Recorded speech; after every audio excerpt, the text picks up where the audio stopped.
নমস্কার, আমি অ্যাস্ট্রোলজার মনীষা শাস্ত্রী বলছি।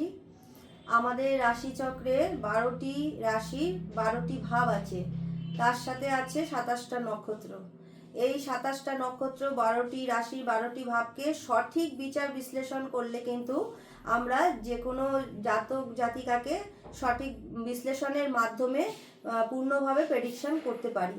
এখানে কখনো আমার কাছে প্রশ্ন আসে, বিয়ে নিয়ে আসে, যখন ধরুন মানুষের পড়াশোনা শেষ হয়ে গেল, চাকরিও তারা পেয়ে গেল, বা ব্যবসায় কেউ সাফল্য পেয়ে এখন তার বিয়ের সময় এসে গেছে, তখন তার বিয়েকে নিয়ে অনেক প্রশ্ন থাকে। এবারে বিয়ে কখন হবে, কিভাবে হবে, কাছে হবে না দূরে হবে, এইসব নানান ধরনের প্রশ্ন কিন্তু আমার কাছে আসে। তা এখানে বিয়ের জায়গাটা দেখতে গেলে কিন্তু আমাদের রাশিচক্রের লগ্ন ভাব, দ্বিতীয় ভাব, পঞ্চম ভাব, তারপরে হচ্ছে সপ্তম ভাব, একাদশ ভাব, এই ভাবগুলোকে কিন্তু দেখতে হবে। আবার অনেকের কাছে প্রশ্ন আসে, প্রেম করে বিয়ে হবে না সামাজিক দেখাশোনার মাধ্যমে বিয়ে হবে। এখানে কিন্তু লগ্ন পঞ্চমের সাথে সপ্তমের কানেকশন হলে সেখানে কিন্তু প্রেমের বিয়েটা বেশি দেখা যায়।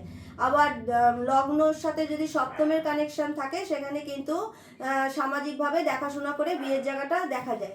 অনেক সময় দেখা যায় যে বিয়ের পরে অনেক বাবা মারই প্রশ্ন থাকে, বিয়ের পরে যে বিয়ের জায়গাটা, বিয়ে তো হয়ে গেল, বিয়ের পরে সম্পর্কটা সারা জীবন কেমন থাকবে। এখানেও কিন্তু সেই রাশিচক্র বিশ্লেষণ করে বলা যায় যে লগ্ন সপ্তম, অষ্টম, দ্বাদশের কানেকশন দেখে কিন্তু আমরা বলতেই পারি বিবাহিত লাইফের পর বিয়ের সম্পর্কটা কতদূর ভালো থাকবে বা এর লংজিভিটি কতটা থাকবে।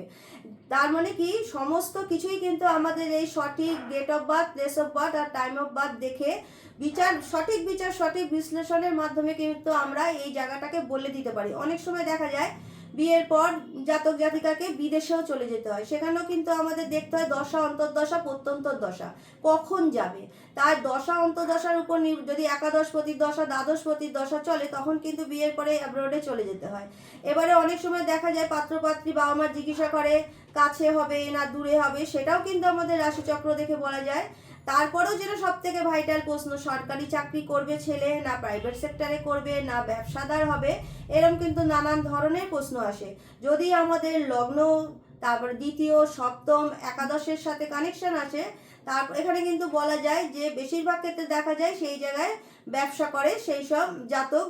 আর তারপরে যেটা দেখা যায় যে দ্বিতীয়, সপ্তম, দশম, ষষ্ঠ প্লাস চাকরির কারক গ্রহ শনি রবি এদের সাথে যদি সংযুক্ত থাকে, তাহলে কিন্তু চাকরিজীবী ছেলের সাথেই সেখানে বিয়ে হয়। তাহলে বিয়ের ব্যাপারে জানতে গেলে কিন্তু আমাদের সেই রাশিচক্রটাকেই সঠিক বিশ্লেষণ করার দরকার।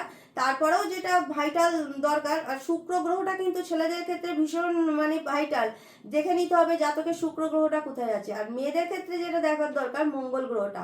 এবারে তারপরেও যে সঠিক জোটক বিচার, সেখানে কিন্তু পারফেকশনের date of birth, time of birth, place of birth না পেলে কিন্তু বলা মুশকিল হয়ে যায়। কিন্তু এই জায়গাটায় জোটক বিচারের ক্ষেত্রে কিন্তু সঠিকটা লাগবেই। আর এখানে মঙ্গল দোষটা আছে নাকি দেখে নিতে হবে, মাঙ্গলিক যেই দোষটাকে বলা হয় সেটাও কিন্তু এই বিবাহ বিচারের ক্ষেত্রে ভীষণ গুরুত্বপূর্ণ।